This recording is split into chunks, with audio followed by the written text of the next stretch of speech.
Ketemu lagi dengan saya untuk mata kuliah kinematika. Nah, kali ini kita akan membahas mengenai gerakan dua bidang dan nantinya 3 bidang. Langsung saja kita share presentasi saya. Nah, di sini saya cari dulu presentasinya ada di mana. Nah, ini rupanya. Ya, sudah dilihat ya? Dapat? Oke. Nah, kita udah lihat di situ. Nah, baik, kita mulai saja. Jadi judulnya adalah kinematika partikel untuk gerakan dua bidang dan gerakan ruang, ya, 2 dimensi bidang, 3 dimensi ruang. Sehingga sekarang kita bicara mengenai vektor 2 atau 3 dimensi. Kita meninggalkan vektor 1 dimensi yang kita sederhanakan dengan skalar pada video atau pertemuan yang lalu. Ya. Kita langsung saja sekarang.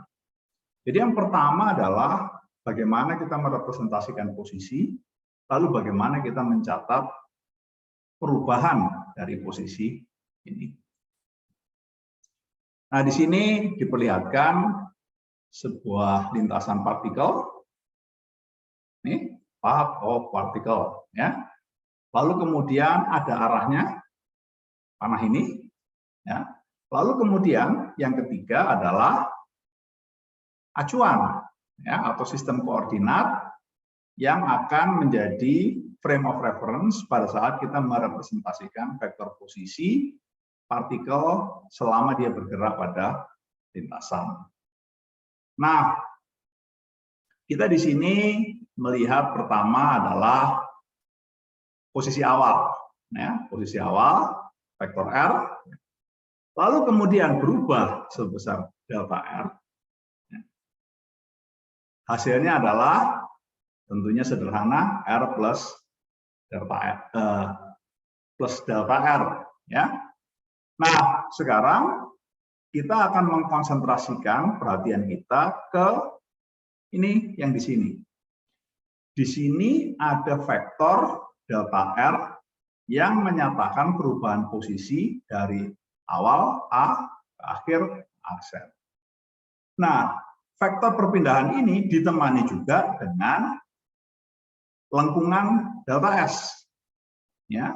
Nah, lengkungan delta S ini kita perlukan untuk merepresentasikan seberapa panjang, seberapa jauh lintasan yang ditempuh partikel dalam berpindah dari A ke aksen.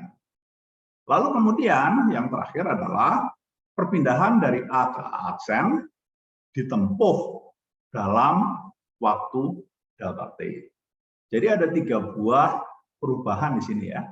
Perubahan vektor delta R. Saya kembalikan ke sini. Panjang lintasan yang ditempuh dari A ke aksen, dari awal ke akhir, delta S ini skalar karena panjang, ya. Lalu yang terakhir adalah durasi delta T. Jadi ada 3 buah delta. Nah, dari sini kita sudah melihat, oh ini toh ternyata yang harus dicatat ketika ada perpindahan posisi, sehingga ada perubahan vektor posisi. Nah, tentunya kita ingin menghubungkan perubahan posisi dengan durasi delta T, sehingga kita menjadi tahu kecepatannya. Nah, ini. Nah, kalau kita lihat sekarang, konsepnya sama dengan yang gerak rektilinear, yaitu kecepatan adalah perubahan posisi dibagi durasi untuk merubah posisi tersebut. Jadi delta R per delta T. Ya. Nah, sama dengan yang kasus gerak rektilinear, kita punya 2 cara untuk menghitung. Bila durasi delta T jauh dari 0, jadi cukup lama, maka yang kita lakukan adalah operasi aritmatika. vektor perubahan posisi dibagi durasi waktu. Ya, gambarnya kelihatan. Ya, ini delta R. Apa yang kita perhatikan di sini adalah vektor ini berpotongan atau memotong lintasan. Jadi ada dua titik, ya, memotong lintasan. Nah, lalu kemudian tentunya kita akan maju. Bagaimana kalau delta T-nya mendekati 0? Jadi durasi waktunya sempit sekali. Seperti dilihat di sini, limit delta T mendekati 0. Dalam hal ini operasi kita lagi-lagi berubah dari operasi aritmatika pembagian menjadi operasi derivatif atau turunan terhadap waktu. Notasinya adalah seperti yang terlihat di sini. Dan saudara bisa membayangkan bahwa ketika delta T ini kecil sekali, jadi durasinya sempit, maka yang terjadi delta beta ini, di sini Anda lihat delta beta ya, ini juga kecil. Dan kalau ini kecil, R plus delta R hampir berimpit dengan R. Sehingga efeknya adalah vektor delta R ini akan mulai menyinggung si lintasan partikel. Jadi ini ya, perhatikan. Kalau kita menggunakan aritmatika karena delta T-nya lama, vektor kita berpotongan dengan lintasan. Di lain persoalan, kalau durasinya sempit mendekati 0, vektor perubahan posisinya atau vektor kecepatannya menyinggung lintasan. Nah, ini sudah kita bicara mengenai vektor kecepatan. Sekarang kita maju yang berikutnya, yaitu mengenai delta S ini. Jadi panjang busur lengkungan yang ditempuh oleh partikel dari awal A ke akhir A aksen. Ya. Nah, notasinya adalah V. Nah, seperti ini. Nah, ini saya kurang tanda sama dengan, harusnya sama dengan limit delta S dibagi delta T dengan delta T mendekati 0. Dan lagi-lagi, operasi aritmatika sederhana berubah menjadi operasi derivatif terhadap waktu. Ya. Demikianlah narasi dan informasi mengenai bagaimana perubahan posisi menjadi kecepatan. Ya. Turunan perubahan posisi terhadap waktu akan menghasilkan kecepatan. Nah, setelah kita melihat perubahan posisi ini, kita sekarang mau meninjau geometrinya. Ya.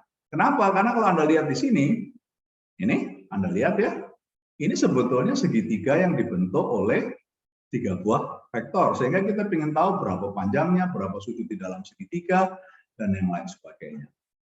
Maka sekarang kita akan maju. Yaitu apa? Geometri perubahan vektor. Ya. Nah, ini jadi kita melihat dari geometri dari segitiganya. Langsung saja. Nah, ini. Pertama yang kita miliki adalah vektor 1. V ini bukan kecepatan tapi vektor karena nanti berlaku untuk semua gerak ya, kecepatan, posisi maupun akselerasi. Nah, di sini notasinya mungkin agak rancu, tapi di sini V adalah vektor secara umum, tidak punya arti fisik apapun. Nah, lalu kemudian vektor ini berubah terhadap waktu. Ya. Selang beberapa waktu kemudian, dia berubah menjadi ini. Nah, bagaimana kita mencatat perubahan ini? Kita bilang vektor yang baru adalah superposisi antara vektor yang awal, V, ditambah dengan perubahan vektor delta V. Sehingga kita sekarang maju, bagaimana saya menganalisa atau mengurai delta V atau melogikakan bagaimana delta V ini. Ya. Nah, sebelum maju, kita catat dulu. Vektor ini, 2 vektor ini, ya, membentuk sudut berapa. Terus kita catat, ya, kita catat dan kita kasih notasi delta, ya. Lalu kemudian satuannya kita pakai radian. Kalau Anda ditanya, kalau Anda nebak pasti tahu. Kenapa kok pakai radian? Karena pasti nanti dikali dengan panjang untuk menghasilkan panjang juga. Ya. Nah, kita lihat. Delta V menyebabkan perubahan panjang vektor.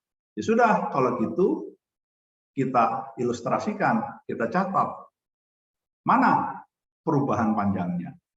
Nah, vektor yang ini. Ya. Nah, ini saya berhenti sebentar, nanti saya sambung lagi.